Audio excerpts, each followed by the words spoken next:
మధ్యలో చిన్న కాంట్రవర్సీ వచ్చింది. అదేంటంటే నేను ఇంకా పదవ పట్టుకు ఎలాడుతున్నాడు నెక్స్ట్ మంత్ వరకు అని.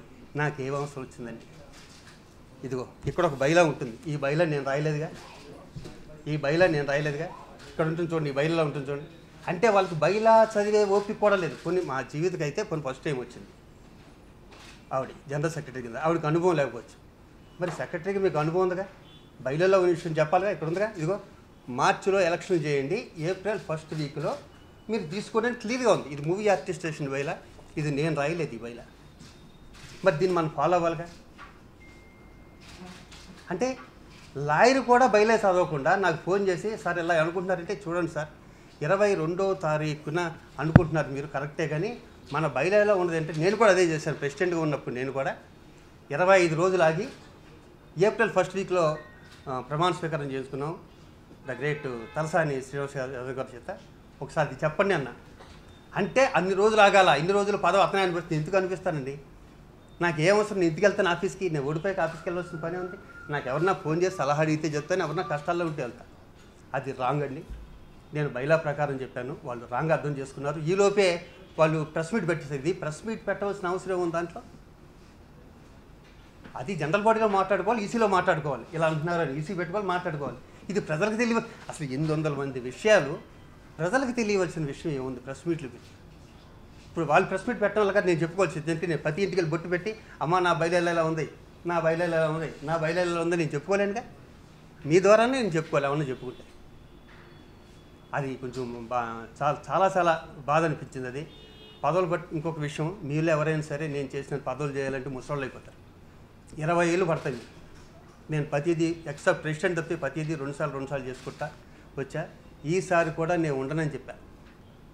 చిరంజీవి గారు లాంటి వ్యక్తి దగ్గర నుంచి నువ్వు అందరినీ కలిపి వెళ్ళిపోతావు శివాజీ.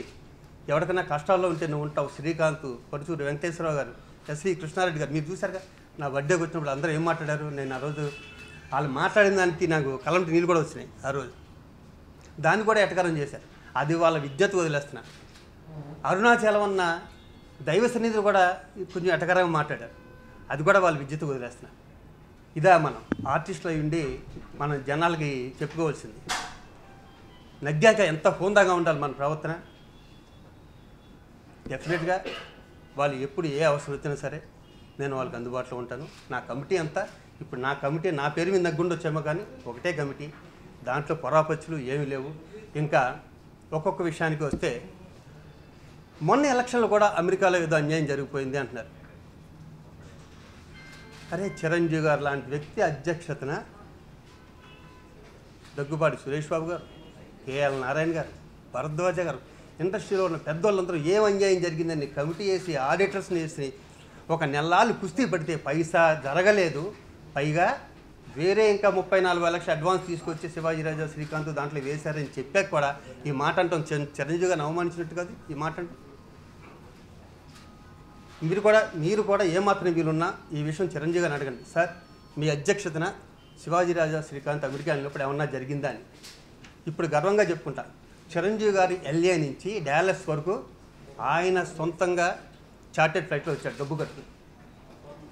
ఆయన సొంతంగా వచ్చాడు చార్టెడ్ ఫ్లైట్ డబ్బు కట్టు. మేము చెప్పాము ఆ విషయం.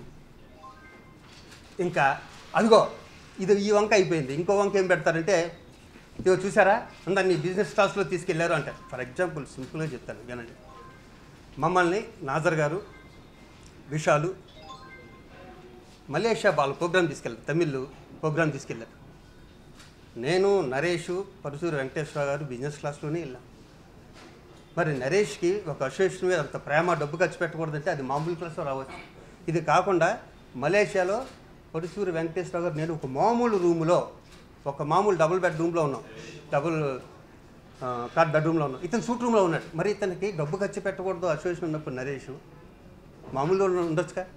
అది కాకుండా ఇతను తాగేసి ఫ్లైట్ మిస్ అయితే మళ్ళీ వాళ్ళు టికెట్ తీసి మళ్ళీ ఇంకో నెక్స్ట్ ఫ్లైట్కి పంపించారు మన్నాడు ఎయిర్పోర్ట్ నుంచి. ఇది తప్పు కాదు, అది డబ్బు ఖర్చు పెట్టడం కాదు.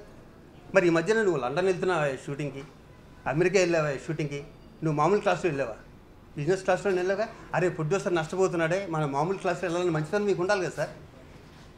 నేను జయసుధ గారికి సన్మానం అనుకున్నా ఎక్కడ లండన్లో, ఆవిడతో మాట్లాడి ఆవిడ నోటంలో వచ్చిన ఫస్ట్ మాట, శివాజీ నన్ను కొంచెం బిజినెస్ అమ్మ అలా అంటారంటే మా మీరు మీరు స్టార్ అమ్మా, మిమ్మల్ని ఎలా తీసుకెళ్తారు? ఒకవేళ బిజినెస్ క్లాస్కి ఆర్డినరీ క్లాస్కి తీసుకెళ్తే హీరోస్ వస్తారండి? నువ్వు రేపొద్దున పెద్ద స్టార్తో ప్రోగ్రామ్ చేస్తూ ఉంటున్నారు కదా, మామూలు క్లాస్కి తీసుకెళ్ళి ఎవరు వస్తారో చూద్దాం. ఎవరో రారు న్యాచురల్గా. అదో అయ్యి చిన్న చిన్న విషయాలు భూతద్దలు చూపి దీంట్లో అంతా ఉంది బిజినెస్ క్లాస్ అంటే ఏం చెప్తాను చెప్పండి. దీంట్లో అంతా ఉన్నట్టు ఏముండదు, దాంట్లో మ్యాటర్ ఏముండదు. లాస్ట్కి అది ఒక వ్యక్తిని బాధ పెట్టడం అవుతుంది. ఆ బాధ పెట్టి మీకు ఏమైనా లాభం ఉంటుందా? పోనీ మీరు మనశాంతిగా పని చేసుకోగలుగుతారా? మన చుట్టూరు నెగిటివ్ ఎనర్జీ వచ్చేది కంప్లీట్ అంతా. ఇది తప్పు కదా నరేష్ గారి నుంచి ఇలాంటివి చేయదు ప్లీజ్. దయచేసి పాజిటివ్గా ఉండండి, అంతా పాజిటివ్ జరుగుతుంది. మంచి పేరు తెచ్చుకుని ఎంత కసిగా ఉంటారంటే, ఎస్ 2,90,00,000 ఉందని శివాజీ 5.5 కోట్లు చేశాడు, నేను 10 కోట్లు చేయాలి అన్నంత కసి ఉండాలి.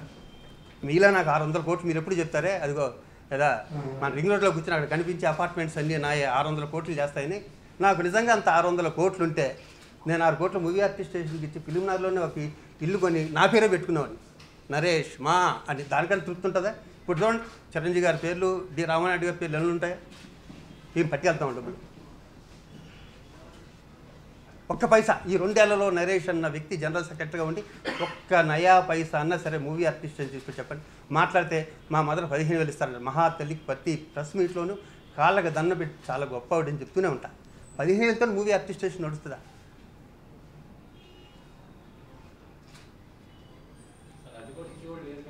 లేదు లేదు, డెఫినెట్గా లేదు. అందుకనే ఆవిడ దండ పెట్టి ప్రతిసారి చెప్తాను, ఆవిడ గ్రేటు, ఆవిడ గ్రేట్, ఆవిడ గ్రేట్ ప్రతిసారి చెప్తుంటా. ప్రతిసారి ఆవిడ బర్త్డేకి ఫస్ట్ వెళ్ళే వ్యక్తులు నేను ఒకటి, అది కూడా ఇచ్చే వ్యక్తులు లేరు, నిజంగా లేరు. ఆవిడ గ్రేట్. చూస్తున్న ప్రేక్షకులందరికీ మీరంతా ఈ యూట్యూబ్ ఛానల్ ఫిల్మ్ జల్సాని సబ్స్క్రైబ్ చేసి లైక్ చేయండి, కామెంట్ చేయండి, అలాగే మీ ఫ్రెండ్స్ అందరికీ చెప్పండి. చూస్తున్నానండి film Jalsa. Hi, this is Srinivas Reddy. Please subscribe Film Jalsa. Hi, this is Sasha Chetri. Please subscribe to Film Jalsa for all latest Tollywood news.